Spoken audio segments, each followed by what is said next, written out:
Ang unang wika ay itinuro sa atin noong bata pa tayo, o katutubong wika. Pangalawang wika, maririnig sa iba at unti-unting natutunan natin.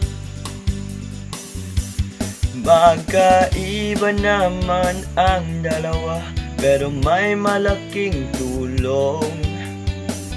At para may komunikasyon tayo, magagamit ito sa pagtuto at sa pagkakakilanlan. At para may komunikasyon tayo,